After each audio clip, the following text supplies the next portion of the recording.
Very good afternoon, class. Welcome to the next lecture of metrology and instrumentation. So till last lecture we have completed our 2 units. So in this unit we are going to discuss about the surface roughness or surface topology. Generally we call surface metrology, whatever maybe you call. What is topology? Is nothing but the study of the outer surface of the surface. What is surface metrology? Is nothing but the study of the outer surface of the. So these are the measurements of the surfaces.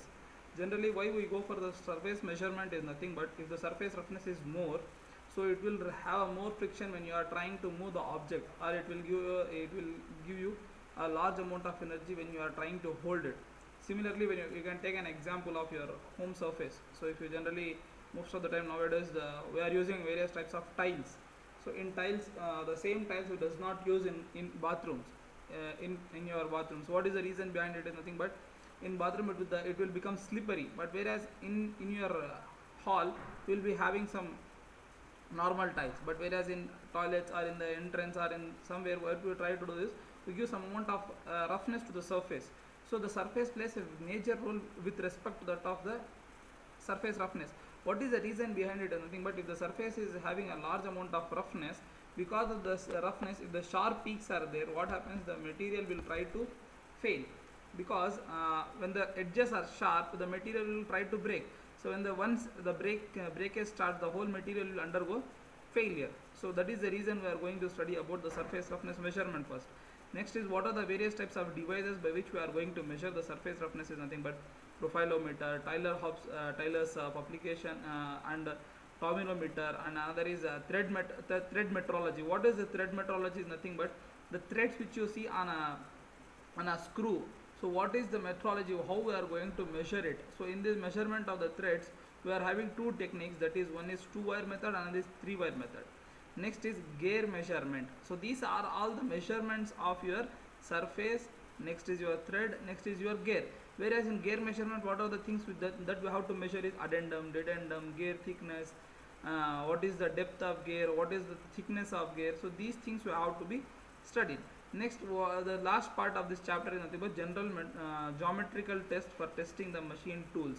So machine tools are nothing but what are the various types of tools which we generally use in lathe, drilling and milling. So for that, how are the measurements are going to be done. So first let us see what is a surface texture. What is surface texture? Is nothing but the repetitiveness or the random deviations on the surface from the normal surface. What does this normal surface? Nothing but if you take any surface, for example, we can see this is the normal surface. To the above surface we are having some waviness, so that is called as surface texture. So for example, you can see your fingers, so your hands will have some amount of textures. Generally we take biometric. What is this biometric? It is to differentiate one person to other person.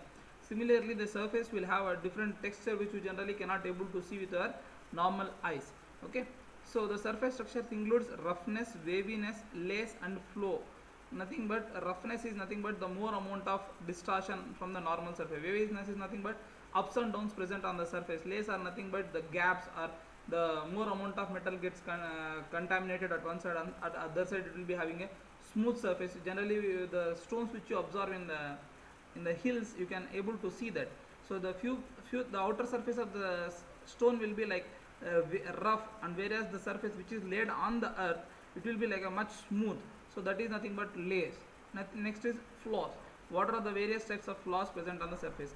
Every part surface is made up of texture and the roughness which varies due to manufacturing techniques. Let us take an example of drilling, milling, lathe, whatever you do. So when you are trying to do the cutting operation any part by using any type of traditional machining, in which the tool is harder than that of the workpiece, because of the motion of the feed of the tool, you will get some amount of roughness on the surface. To what extent this roughness is required for us? For example, if you are holding a device, the holding device which has to be held should be rough, because if it is smooth, it will slip from your hand. Similarly, the objects which are used in some applications, they should be smooth. Example, we can say ball bearings.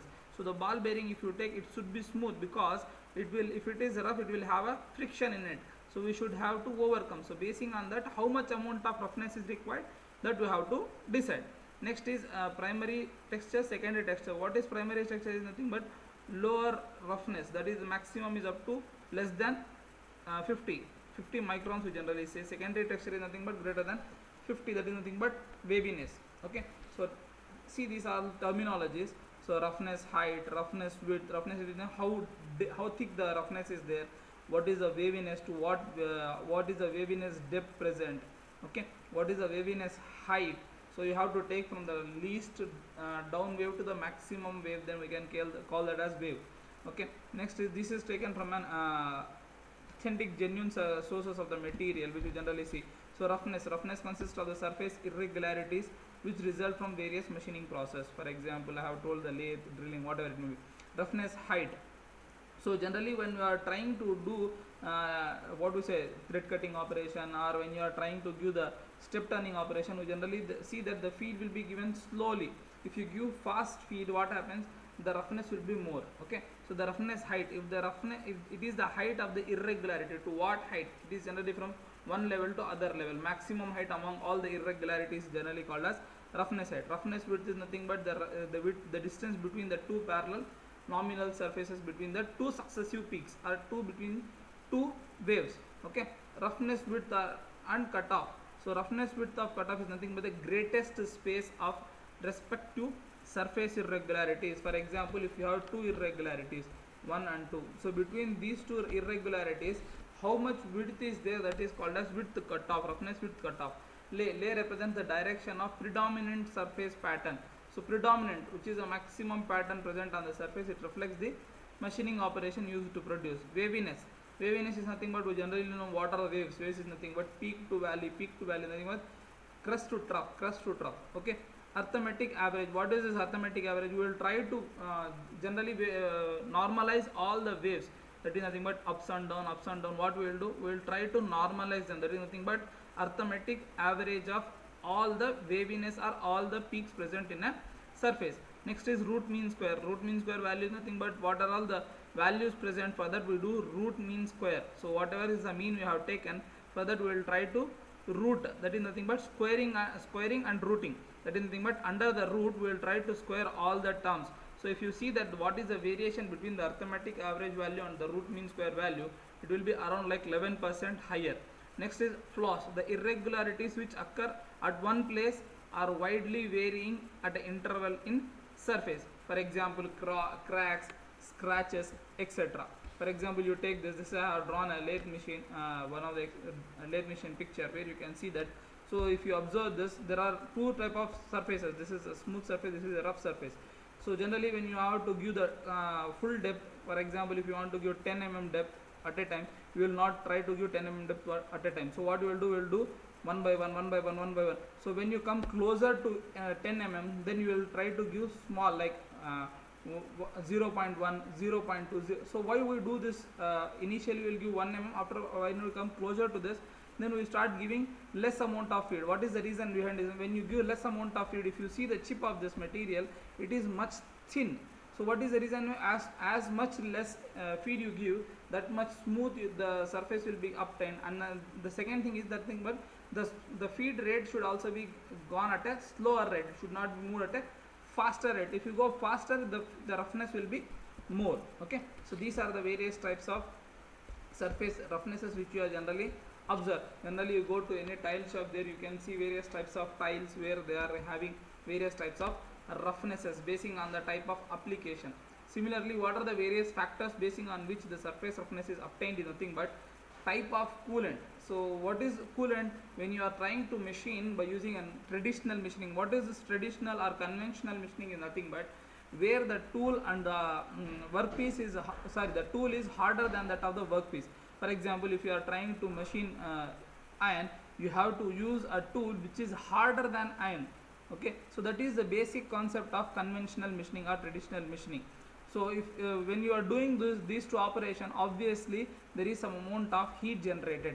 To avoid that heat, so if this heat is not avoided, what happens? The tip of the workpiece will be broken. The tip of the tool will be broken. If this the tip is worn out, because of the worn out tip, you will get more amount of roughness. To avoid that, what we generally do, we use some kind of coolants. Generally we use various types of coolant like kerosene, like hydrogen peroxide or normal water, distilled water. So different type of coolants were generally used, different type of oils are used. So basing on the application. Okay. So next is cutting parameters, that is nothing but feed, speed, depth. So basing by varying this, if feed is more, if the depth of the feed is more, or what do we say, if the feed is faster, then the roughness will be more. If speed is less, the roughness will be less. The speed of the functioning, the speed of rotation of the workpiece is faster in a lathe, then what happens, the roughness will be more. If speed is less, then obviously the smoothness will be more. Depth of cut, so generally if you want to obtain more surface roughness, then you have to go for a high depth. If you want to get less surface roughness, you have to give low depth. So next is type of machining. What type of machining? If it is a traditional machining or non-conventional. Generally, if you go for non-conventional machining, any kind of non-conventional, either it is ECM, either it is a EDM, either it is a Viridium. So what is ECM? Electrochemical machining. Next is what is EDM? EDM is nothing but electric discharge machining. AJM, that is nothing but abrasive jet machining. WJM, water jet machining. So these all unconventional machining. So what is the concept of unconventional machining? Is nothing but the tool will not be as much hard as the workpiece. By using some other kind of techniques, either thermal energy or you can use electrical energy, by using this kind of phenomenon, we try to break the material, or we try to cut the material. You might have studied all these things in your modern manufacturing techniques. So there you will see all these kind of things. Next is rigidity of the surface, consisting of the machine tool, fixture, cutting tool. So how stiff the material is present, how rigid the material is. Next is vibrations. If you are trying to work on a machine which is not properly hold from its base, so the machine will start vibrating. Because of that vibrations, you will get variations on the cutting tool or cutting workpiece. Type of material and type of tool material and work material. Next is order and the geometric irregularities. What is this order and the geometric irregularities? Nothing but, so if there are irregularities because of inaccuracies, that is nothing but when the machine tool is working, if the tool is having some kind of defects, the machine itself is having some kind of defects, that kind of waviness or that kind of roughness is called as first order roughness. Now if the roughness is because of the vibrations or the rigidity of the machine, then it is called as second order geometrical irregularities. Next is if the cutting parameters like speed, depth, if these are not changed, if these are more, if because of these the roughness is coming, then it is called as third order type of geometric irregularities. Next is fourth order. What is the fourth order irregularities? Nothing but what do we say, the rupture of the material during separation. When the chip is being cutted, if the chip does not come out properly because of the heat generation, that is when you are not using proper coolant, the chip will not be coming out properly. So because of that, there will be a rupture created on the material. That kind of roughness is called as fourth order roughness. So this is the one of the examples which you can see on most of the materials. Most of the any material, if you generally see, you can have a small variations, even if your fingers, which seems to be smooth, but if you see on them, you can have small waviness, small roughness on the fingers of your hand. Okay, so these are the roughnesses. So the vertical, generally we call it as ordinate, and ordinate, and x is called as abscissa. So basing on that, the vertical deviations are called as ordinates. And what is this actual surface? Is nothing but if you are going to obtain the actual surface, is nothing but the exact surface which you are going to obtain. 100% you will not always obtain exact calculations. There will be a small effect, small minor measure. Even if you consider whatever is a smooth surface, the tiles which you have done n number of polishings, if you go and see under a microscope, like optical microscope, not an optical microscope, if you go on a higher microscope like scanning electron microscope, tunneling electron microscope, obviously there will be some amount of deviations on the surface. There is some amount of variations on the surface. Okay. So what is sampling length? To what length we are going to measure for this? So next is mean line of profile. Mean line of profile is nothing but, so if you are having more amount of variations like this, so what we will do, we will try to take all the measurements of from 0 to 1. So how we are going to measure this is nothing but, this can be done by using a coordinate machine, CMM machine. So in CMM machine, the profile which you are having, you can arrange on it. So basing on that, you can draw the lines like this, y1, y2. So you can draw the lines. So basing on that, you can be able to measure them. So the measurement of all these lines, and by doing the mean, what is mean is nothing but whole values divided by the number of values is there, will obviously give you the mean. Next is center line of the profile. Center line of the profile is nothing but the average line. It is the line which divides the effective profile such that the area contained above the profile and below the profile are equal. Okay. Next is an analysis of surface traces. How we are going to analyze this surface is nothing but by using a center line average method. What is this? CLA method. We call it as a CLA method. What is the CLA method is nothing but, because we cannot able to draw the lines every time and we cannot able to calculate the mean line of the profile. So but whereas we can able to calculate the areas basing on some calculations, that is nothing but A1, A2, A3, A4 divided by what is the length to which we are going considering these values, that is nothing but sample length, that is nothing but sample length. So CLA value will give you the roughness of the material, that is nothing but surface traces or surface finish can be easily calculated. These are mathematical methods. So in mathematical methods, if the roughnesses are very small, we cannot able to measure this area, so we cannot able to measure this height of the what we say the crust or the trough. It is very tough part for us. So for what we say, for simplification, we have gone for various types of machines. So another technique, which mathematical technique which we generally use for measurement of surface roughness is nothing but root mean square value. What is this root mean square value? Is nothing but the squaring of the values, that is nothing but least value, minimum value, maximum value. So we will take n number of y values, 0, 1, 2. So previously we have taken y values. Similarly, we will take n number of y values. To that we will do the squaring. So average of that is calculated. So how many number of values you are taking, basing on that you will do the average. So that average value will give you the root mean square value of the method. Next is 10-point method. 10-point method. What is this 10-point method? Is nothing but we randomly select 10 points in which some points are height points, some points are low points. Some high, for example, if you are taking 10 points, already we have told this is a 10-point method. In this 10-point method, we will take top 10 points and 5 10 points and 5 low points, 5 10 points and 5 lowest point.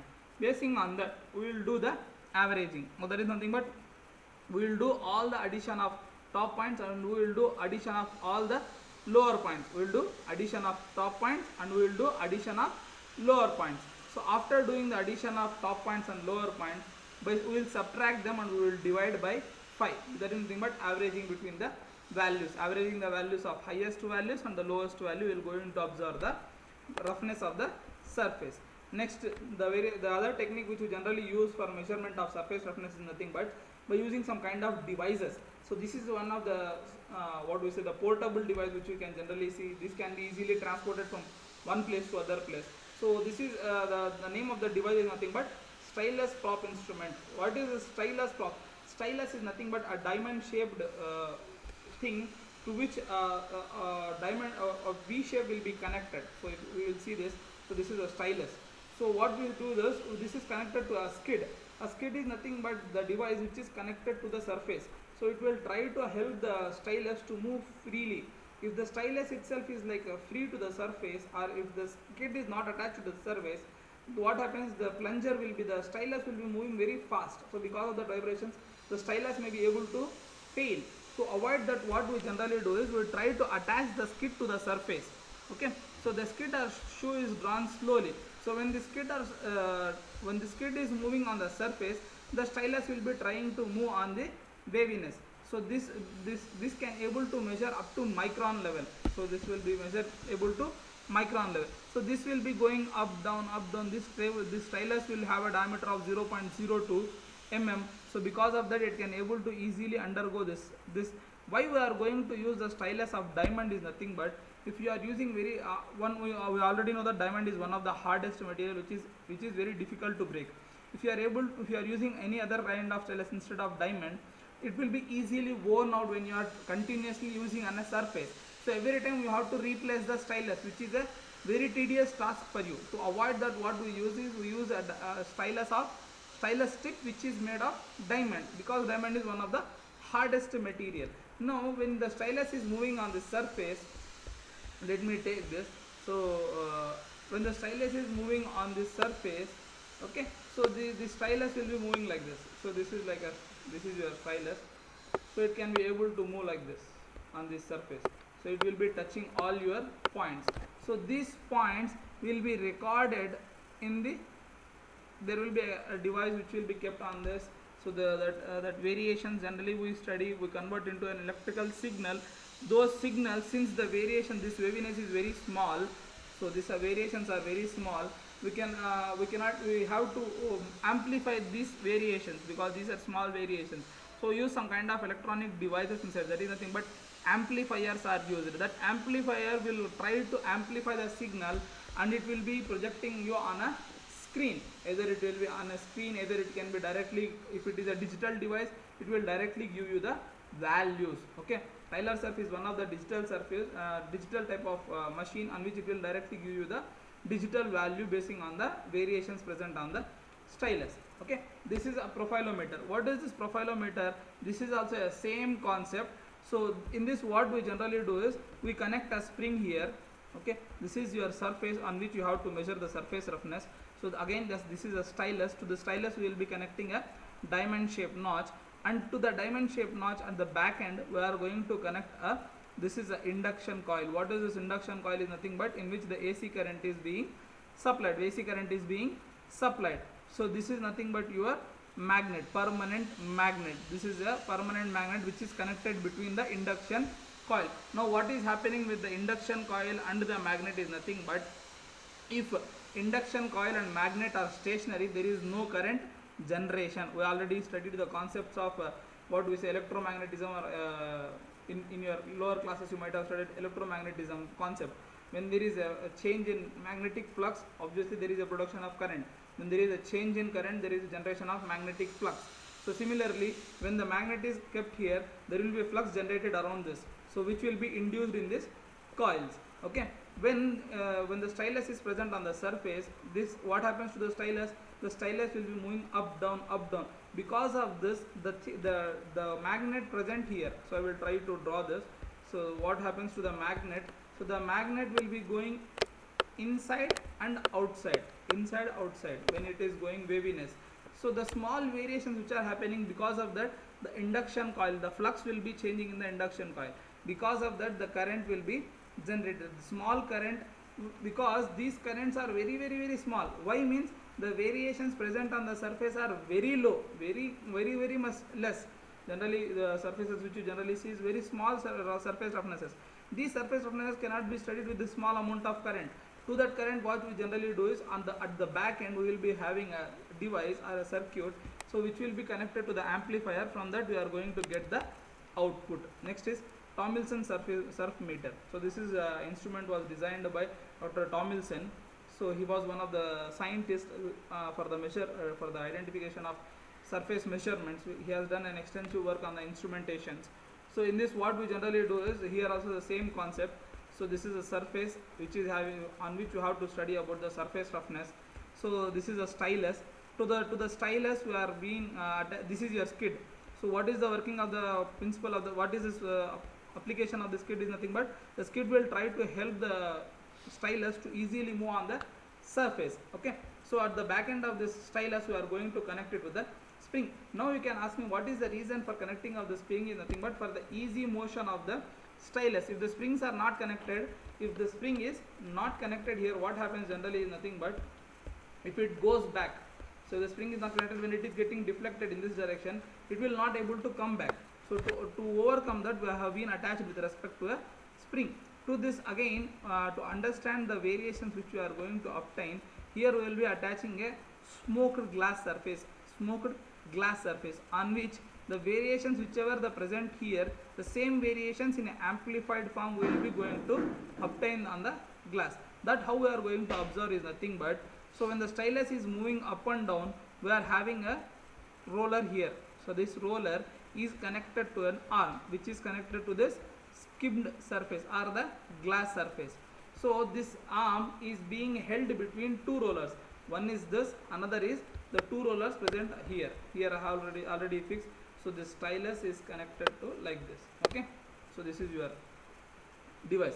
So with this, when this is stylus is moving up and down, this arm will be oscillating. This arm will be oscillating. So those oscillating, because of the length of the arm, so this small variations will be becoming more. The small variations will be becoming more, and it will show you the replica of your surface roughness which is present on the surface roughness present on the surface. So what is the use of this lapped steel cylinder is nothing but this stylus.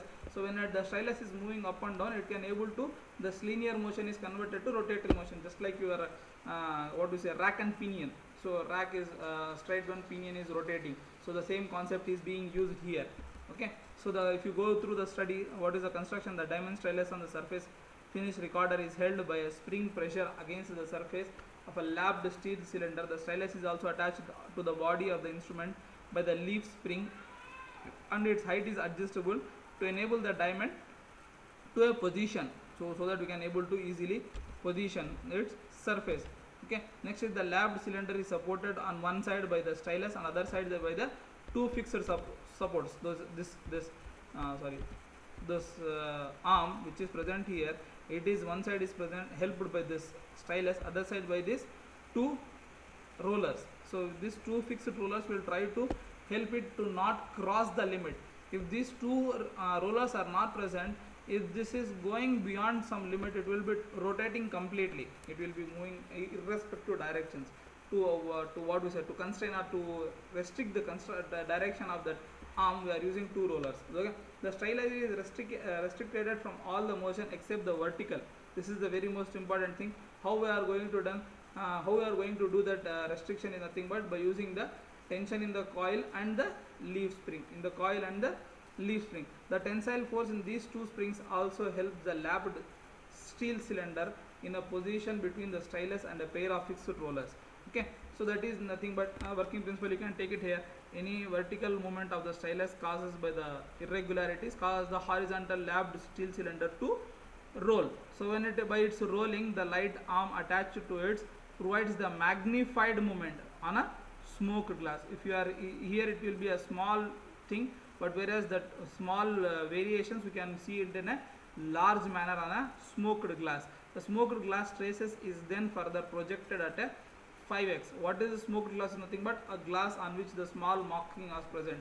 Okay, so the next is Taylor surf surface. Hobson Taylor surf surface. So this is also same concept. So the only difference in this surface is nothing but here you are using two coils. Here you are using two coils, which is nothing but called as E-shaped stamping, So in this E-shaped stamping, this is your stylus, so which is connected to an armature. What happens is nothing but, now you consider this. So this is a skid which is helping the stylus to be connected to the surface. So if the skid is skipped from the surface, means stylus is not in contact with the surface. To make sure the stylus is continuously in touch with the surface, we are going to use the skid. Clear? So when you are trying to move this on a surface, so the waviness will be moved like this. So with the waviness, what happens? So let us see how the variations are going to obtain.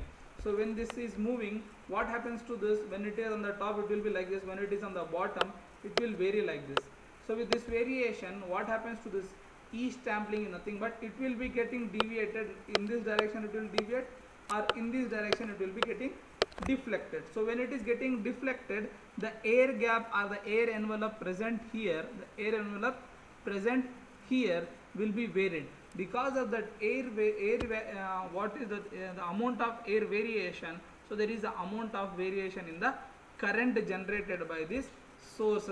This armature current will be deflected. So this armature currents are connected to the amplifier, so that tries to help the signals to get amplified. So for generally, if you go to basic electronics, you might have understood that. So if the signals are generally your phone, when you are talking on a phone, the amount of current generated because of your speech is very, very less. Then how it is able to be transmitted to a larger distance is nothing but, so this the carriers are nothing but the information which you are sent through your phone call. That carrier signal will be added with some other signal, that is nothing but more energy is added to it. So why this more energy is added to it? Nothing but to transfer it to a larger distance. For example, if I am standing in one room, you are standing in another room, if I shout, some people can able to hear, some people cannot be able to hear. The people who are next to the wall can able to hear, the people who are on the other side of the wall cannot able to hear it. So if I want to increase that, what I can do is I have to modulate the signal. So how we are modulating signal? We will try to add more energy to the carrier wave. So when you are adding that, so this will happen to the carrier signal. So the information will be varied like this. So this information again went to the demodulator when it is going to the nearest to the surface, like for the meter, when it is close to the meter, it is again demodulated. So whatever is the extra signal which you have sent will be connected back by the recorder, and the information which you have been sent, this carrier, will be shared to the meter, where the information will be shown on the meter in the form of a variation on the scale. So let us see the construction of this. So the measuring head of this instrument consists of a diamond stylus of about 0.002, that is nothing but 2 micron tip radius, and a skid or a shoe which is drawn across the surface by means of a motorized driving unit. So it is helped with the motorized driving unit, which helps in motion, up down motion. So the arm carrying the stylus forms as an armature in the word, which is connected to the current, which is having an AC current, which pivots about the center pin. So this center pin will be able to attach to this. Because of this, if these two are connected, okay, stamping has been done between them. On two of the legs, the outer pole pieces, the E-shaped stamping, these two coils can carries an AC current. These two coils with the other two resistances forms an oscillator. So that oscillator, as the armature is pivoted about the center leg, any movement on the stylus causes the air gap to vary, and thus the amplitude of the original AC current flowing in the coils is modulated.